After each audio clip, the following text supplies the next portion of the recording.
Hello students, good morning. Myself Raju Sharma. Welcome back on the digital teaching platform of Nalanda Vidyalaya, Morbi. Today we will do second chapter of Hornbill book.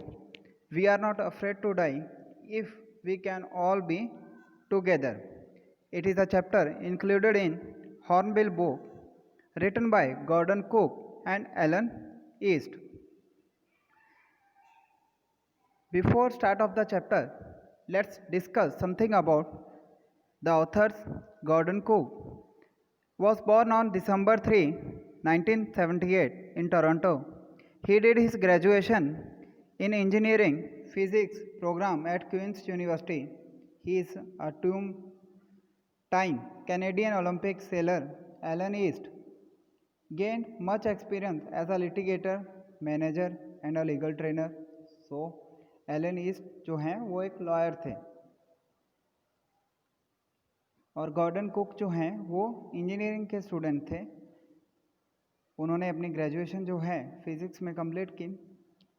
Alan East को foundered and managed a legal practice in criminal litigation and prison law. Specially criminal litigation और law में जो है Elon East जो हैं वो काफ़ी famous थे.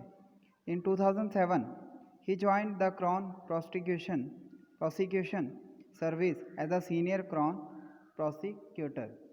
Clear? तो ये तो था brief information about authors. Now ये चैप्टर जो है वो एक फैमिली की स्टोरी है. कैसे वो फैमिली जो है समुंदर में सी में जो है वो ट्रैवल करती है ना, और कैसे किन किन सिचुएशंस का सर्कमस्टांसेस का वो लोग सामना करते हैं and at the end of the chapter वो लास्ट में जीत जाते हैं. कैसे वो सरवाइव कर पाते हैं इतने डेंजरस तूफान जो हैं वो समुद्र में जो आते हैं उनका सामना नरेटर और उनकी फैमिली जो है वो कैसे करती है, यही पूरी जो है इस स्टोरी में बताया गया. Before start of the chapter let's get some basic information about our chapter number 2.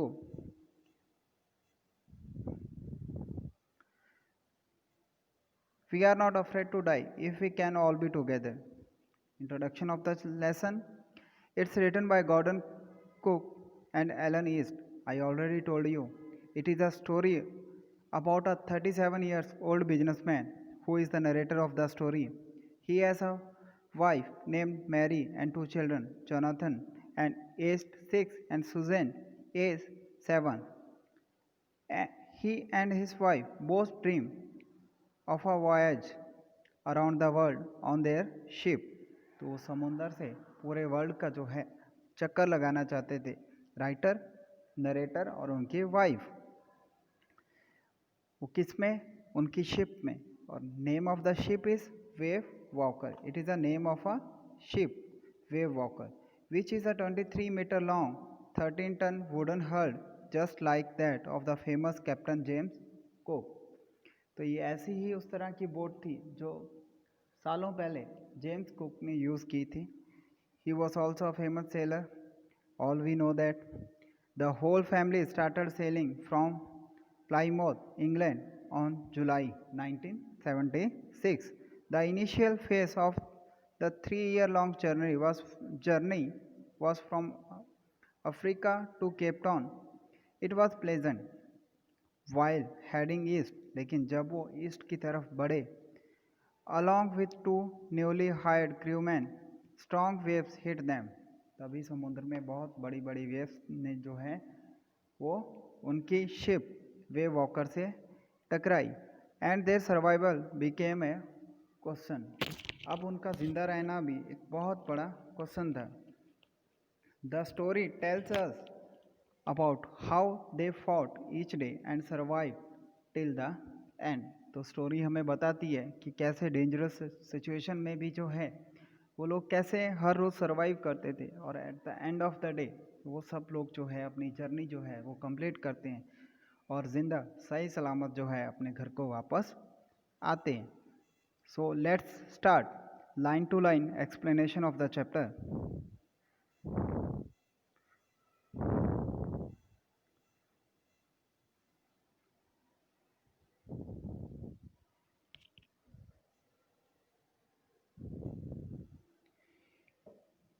In July 1976, my wife Mary, son Jonathan 6, daughter Susan 7 years old, and I set sail from Plymouth, England to duplicate the round the voyage. Voyage क्या होता है? A long journey by sea or space. A long journey. Duplicate copy करना किसी को. Made 200 years earlier by captain James cook. Author जो हैं वो हमें बताते हैं कि 1976 में उन्होंने अपनी जर्नी जो है समुद्र के ज़रिए, जो उनका सपना था कि वो एक चक्कर लगाएं, घूम के आएँ पूरे वर्ल्ड को, वो देख कर आएँ, उन्होंने अपनी जर्नी जो है वो स्टार्ट की. उनकी वाइफ का नाम था मैरी, सन जोनाथन जो 6 ईयर्स के थे, डॉटर सुजैन जिनकी एज जो है वो 7 ईयर्स थी, and writer himself to duplicate. उन्होंने किस चीज़ को कॉपी किया? जैसे कैप्टन जेम्स को, उन्होंने पूरे वर्ल्ड को चक्कर लगाया था समुद्र के रास्ते से, है ना, उसी थिंकिंग को उन्होंने कॉपी किया. डुप्लीकेट मीन्स कॉपी करना. और उन्होंने जो सी रूट चुना, ये वाला सी रूट जो है आप देख रहे हो, ये कैप्टन जेम्स कुक ने स्टार्ट किया था. कैप्टन जेम्स कुक जो हैं उन्होंने ये जर्नी जो है ये स्टार्ट की थी यहाँ से उन्होंने जर्नी स्टार्ट की थी. फिर यहाँ पर लाकर उन्होंने जर्नी जो है वो अपनी कंप्लीट की. आप एरो जो है वो बने हुए देख सकते हो. लेकिन कैप्टन जेम्स कुक, लेकिन हमारे जो राइटर हैं, नरेटर हैं, उन्होंने अपनी जर्नी जो है वो यहाँ से शुरू की थी. यहाँ से वो यहाँ पर आए, फिर वो यहाँ तक गए, उसके बाद होते हुए अब ये एरो जो बने हुए हैं वो कैप्टन जेम्स कुक ने जो जर्नी की थी उसके हैं. लेकिन हमारे नरेटर जो है उन्होंने ऑपोजिट डायरेक्शन में जर्नी जो है वो अपने कंप्लीट की. यहाँ से वो वापस अपने घर की तरफ यहाँ पर आए. सी रूट जो है उन्होंने यही जो है वो इस्तेमाल किया था, जो कैप्टन जेम्स कुक ने इस्तेमाल किया था. Clear it?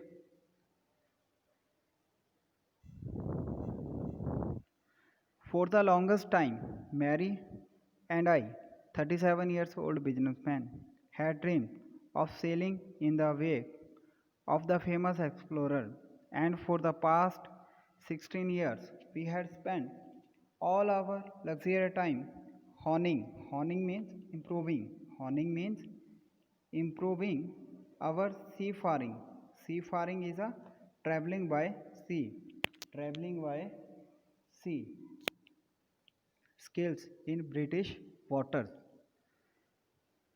तो ऑथर हमें बताते हैं कि वो 37 ईयर्स ओल्ड बिजनेसमैन हैं, और उनका सपना, और उनका और उनकी मिसेस, उनकी वाइफ का सपना था कि समुद्र के रास्ते वो जो है वो पूरी दुनिया का चक्कर लगाएं. इसके लिए उन्होंने कंटिन्यूसली 16 ईयर्स जो है वो प्रैक्टिस की थी, है ना. हॉर्निंग इज अ इम्प्रूविंग, ताकि वो अपनी स्किल्स जो हैं, क्योंकि आपको बहुत सारी स्किल्स चाहिए होती हैं जब आप ट्रैवल करते हैं बाय सी. स्पेशली वेदर बहुत टफ होता है, उसे आपको फेस करने के लिए बहुत सारी मेंटली तौर पर भी प्रिपरेशन करनी होती है और फिज़िकल तौर पर भी प्रिपरेशन करनी होती हैं, जो हमने की सी फारिंग के लिए, ट्रैवलिंग बाय सी. और ये सारी चीज़ें हमने कहाँ की? ब्रिटिश वाटर में. यहाँ आप देख सकते हो, है ना. It is a Britain, great Britain, UK.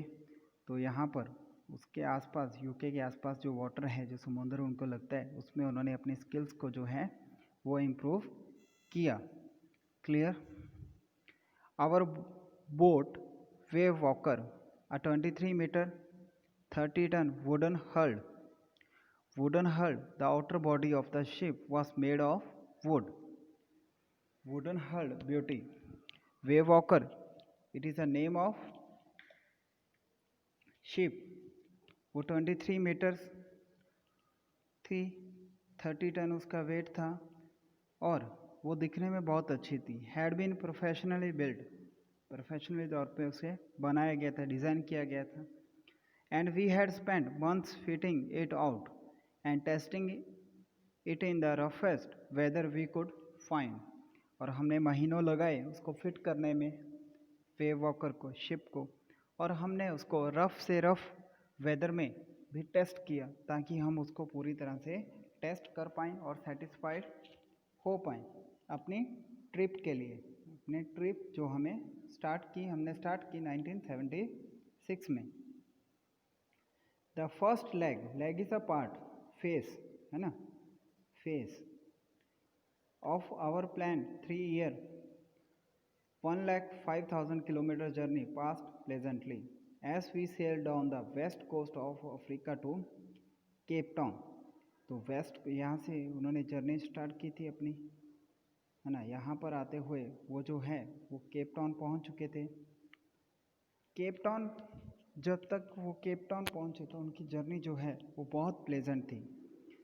तो उन्हें टोटल जो है 1,05,000 किलोमीटर जो है वो ट्रैवल करना था, जिसका फर्स्ट पार्ट जो है वो बहुत अच्छे से कंप्लीट हो गया था। पूरे वर्ल्ड का उन्होंने ट्रिप लगाना था। देयर बिफोर हेडिंग ईस्ट, इसके बाद उन्होंने वो किसकी तरफ बढ़े, ईस्ट की तरफ। यहाँ आप देख पा रहे हो उन्होंने अपना ट्रैवलिंग जो है ईस्ट की तरफ शुरू किया। We took on 2 crewmen, American Larry Weigle and Swiss Hub Sigler. तो यहाँ पर उन्होंने अपने साथ केप टाउन में अपने साथ उन्होंने किसको लिया, एक अमेरिकन थे लैरी और स्विट्ज़रलैंड के थे हब सिगलर, ताकि वो उनको हेल्प कर पाएँ, क्रूमैन है ना जो शिप पे काम करते हैं। To help us tackle one of the world's roughest sea, the southern Indian Ocean, ये वाला जो है, ताकि वो जो वर्ल्ड का सबसे ख़राब जिसको माना जाता है सी ट्रैवलिंग के लिए सदर्न इंडियन ओशन जो है वहाँ पर हमें थोड़ी हेल्प कर पाएँ। तो यहाँ पर उन्होंने केप टाउन में अपने साथ लैरी वीगल और स्विट्ज़रलैंड के हब सिगलर को अपने साथ ले लिया। On our second day out of Cape, जब वो केप टाउन से निकले ही थे सेकेंड डे ही we began to encounter strong gales. Strong gales means a very strong wind, a very strong wind. दूसरा ही दिन था जब वो केप टाउन से निकले थे, तो उनका एनकाउंटर, उनका सामना किससे हुआ, बहुत तेज़ हवाओं से। For the next few week they blew continuously, अगले कुछ दिनों तक हवाएं जो है कंटिन्यूसली बहुत तेज़ जो है वो चलती रही। Gales did not worry me but the size of the waves was alarming. Gales जो हवाएं जो एयर जो है इतनी तेज़ चल रही थी, राइटर बोलते हैं कि वो मेरे लिए चिंता का विषय नहीं थी, लेकिन जो वेव्स इतनी बड़ी बड़ी समुद्र में लहरें उठ रही थी वो मुझे हमेशा अलार्म करती रहती थी, डराती रहती थी। अप टू 15 मीटर, और ये लहरें जो हैं ये वेव्स जो हैं लगभग 15 मीटर ऊंची थी। As high as our main mast, mast is a tall upright structure on a boat or ship, ये वाला स्ट्रक्चर जो है ना इसे बोलते हैं mast, it is a mast. Clear. ये लहरें जो हैं वेव्स जो हैं वो हमारे मास्ट से भी है ना वो ज़्यादा हाइट की थी, तो ये बहुत बड़ी चिंता का विषय था। दिसंबर 25 found us 35 kilometre east of Cape Town. 25 दिसंबर को हम लोग जो हैं केप टाउन से ईस्ट की तरफ बढ़ चुके थे लगभग 35 kilometres. Despite atrocious, atrocious means poor quality weather, bad weather, we had a wonderful holiday complete with a Christmas tree। भले ही वेदर जो है वो बहुत ख़राब था तो भी हमने जो है अच्छे से क्रिसमस जो है वो सेलिब्रेट किया, ताकि हम अपने आप को मोटिवेट करते रहें, खुश रहें हम लोग। New Year's Day saw no improvement in the weather, अभी भी जो है वेदर में कोई इम्प्रूवमेंट नहीं थी। But we reason that it had no change soon, और हमें पता था कि जल्दी ही इसमें कोई बदलाव आने वाला नहीं था। New year January 1 and it did change, लेकिन ये चेंज हुआ फॉर द रोज और भी ज़्यादा खराब हो गया, वेदर जो है और भी ज़्यादा बैड हो गया, ख़राब हो गया, डेंजरस वेदर जो है उसका सामना हम कर रहे थे। At dawn on January 2 the waves were gigantic means huge. अब बहुत बड़ी सारी लहरें जो हैं जनवरी 2 को समुद्र में उठना शुरू हो चुकी थी। आप देख सकते हो लहरों का साइज़ जो है, वेव्स का साइज़ क्या है, और बहुत ज़्यादा डिफ़िकल्ट सिचुएशन को हम लोग जो है वो फेस कर रहे थे।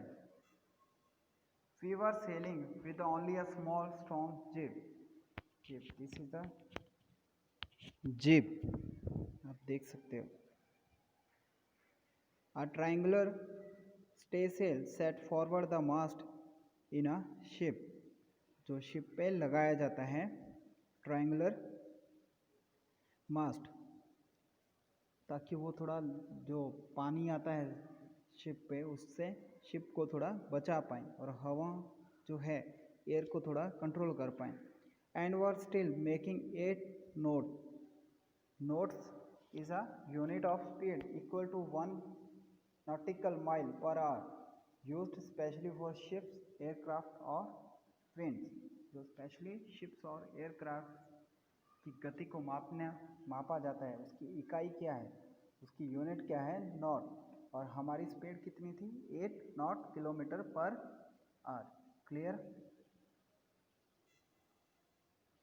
As the ship rose to the top of each wave we could see endless enormous means a very large size, seas rolling towards us, and the screaming of the wind and spray was painful to the ears. Spray, बारिश के छींटे, छींटे जिसको बोलते हैं, पानी के छींटे, जब बहुत तेज़ गति से हमारे ऊपर आ रहे थे, है ना। As the ship rose to the top of each wave, जैसे ही हमारा शिप जो है वो वेव के ऊपर पहुंचता था, we could see endless enormous size sea rolling towards us, हमें लगता था कि दूसरी वेव जो है, दूसरी लहर जो है इस पहले वाली लहर से भी ज़्यादा बड़ी है। And the screaming of the wind, screaming means हवा की आवाज़, जो कि बहुत डेंजरस थी। And spray was painful to the ears, और स्प्रे जो पानी जो है, पानी के छांटे जो है हमारी शिप पर आ रहे थे, वो इतनी ज़ोर से आवाज़ कर रहे थे कि it was very painful to the ears, कि कानों से सुनना भी वो बहुत मुश्किल था। To slow the boat down we drop the storm jib and lest a heavy mooring, heavy mooring means rope, chains और एंकर, या तो रोप, चेन और anchor. Rope in a loop means a shed produced that bends round the end crosses across the stem, तो यहाँ पर लगा होता है, बैक साइड जो है स्टॉर्म जिब लगा होता है, यहाँ पर आप देख सकते हो, इट इज़ अ स्टॉर्म जिब, है ना। और ये रस्सी जो है समुद्र में जो है पानी के अंदर छोड़ी जाती है, ताकि बोट की स्पीड जो है उसको थोड़ा कम किया जाए। हम बोट की स्पीड को जो है वो कम करना चाहते थे। लूप जो है this shape of rope, this kind of shape of rope, है ना।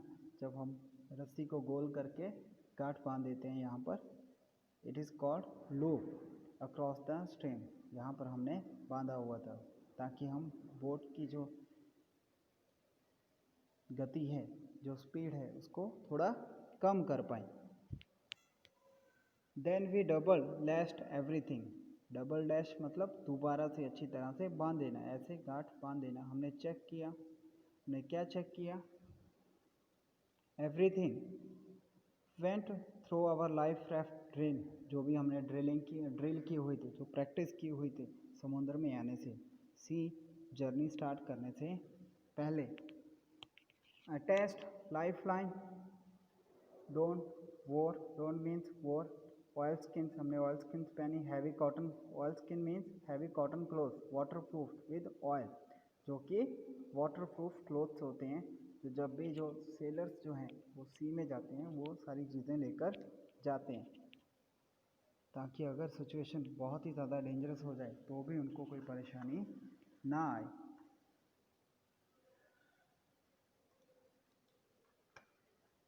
और उन्होंने अपनी लाइफ जैकेट्स जो हैं वो भी पहन ली, पूरी तरीके से अपने आप को उन्होंने तैयार कर लिया, ताकि उन्हें लग रहा था कि वो शायद अब पानी के अंदर जाने वाले हैं। तो उन्होंने जो भी रस्सी जो है, जो भी चीज़ें बांधी हुई थी उसको दोबारा से एक बार चेक करके दोबारा से उसको अच्छे से टाई कर दिया। The first indication of impending is about to happen. First indication हमें जो और भी डेंजरस सिचुएशन अभी आने वाली थी, है ना, उस वो कब हुआ, जो डिज़ास्टर आने वाला था उसका एहसास कब हुआ, केम एट अबाउट 6 PM, शाम को 6 बजे, with an ominous silence, unpleasant और threatening silence. Ominous silence means unpleasant और थ्रेटनिंग साइलेंस। बोलते हैं ना तूफान के आने से पहले की शांति, एकदम शांति थी, लेकिन ये शांति जो है वो अच्छी नहीं थी, ये डरावनी शांति थी, क्योंकि हवा एकदम से रुक गई थी और हमें लग रहा था कि अब इससे और भी बड़ा तूफान जो है वो आने वाला है। वेव्स जो हैं इससे डबल साइज का हमें सामना करना पड़ेगा, और वही हुआ। The wind drop and the sky immediately grew dark. तभी जो है स्काई जो है वो बिल्कुल डार्क हो गया, उसमें चारों तरफ काले बादल ही बादल हमें दिखाई दे रहे थे। Then came a growing roar and an enormous cloud toward aft. Aft is near the stern of the ship. Near the stern of the ship.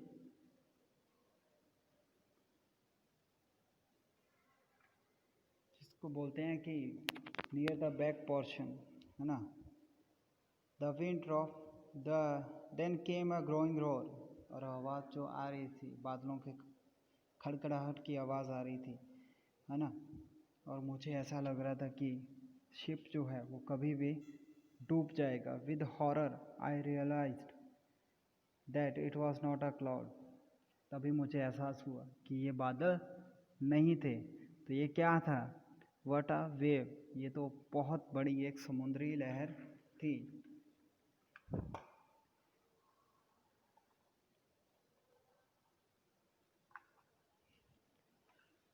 Wave like no other I had ever seen. ये इतनी बड़ी समुद्री लहर थी कि इससे बड़ी समुद्री लहर मैंने अपनी लाइफ में कभी भी देखी नहीं थी। आई हैड एवर सीन, इससे पहले मैंने कभी इतनी बड़ी लहर जो है, वेव जो है वो नहीं देखी थी। आप ये पिक्चर में भी देख पा रहे हो कि लहर जो है, वेव जो है, हमारी शिप की हाइट से भी ऑलमोस्ट डबल थी।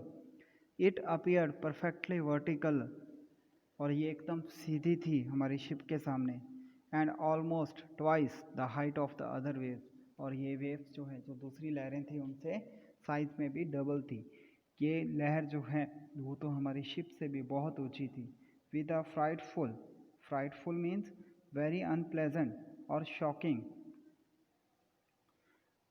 न एकदम shocking, frightful. Breaking crest, crest is a top of a wave. जैसे ही ये लहर जो है वो हमारी शिप से टकराई तो शिप का सबसे ऊपर का जो हिस्सा था वो एकदम से टूट गया। The roar increased to a thunder as the stern moved up the face of the wave, and for a moment I thought we might ride over it, but then a tremendous means very great in amount, explosion shook. Shook is a past tense of shake. It means shook means vibrate the deck. Deck is a floor of a ship. Deck is a floor of a ship. लेकिन जो गड़गड़ाहट थी वो और भी ज़्यादा increase हुई, है ना। ये thunder as the stern moved up the face of the wave, and for the moment I thought we might ride over it. मुझे एक बार के लिए लगा कि शायद हम लहर के ऊपर ही हैं, हमें डैमेज नहीं हुआ, पर मैं गलत था।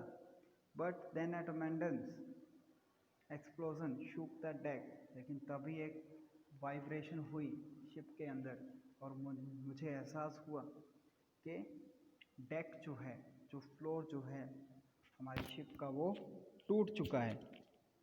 मैंने उसे चेक किया। A torrent is a fast moving stream of water, जब बहुत तेज़ गति से पानी जो है बहता है। Of green and white water broke over the ship, पानी जो है शिप के फ्लोर पे था, क्योंकि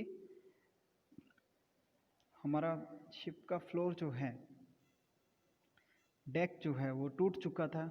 माई हेड स्मैश्ड, मेरा हेड जो है वो ज़ोरदार से तरीके से किसी चीज़ के साथ टकराया। स्मैश्ड मीन शैटर्ड और violently broken into the wheel, किसके साथ टकराया? व्हील के साथ, स्टेयरिंग के साथ। And I was aware of flying overboard, और मैं कहाँ पर गिरा?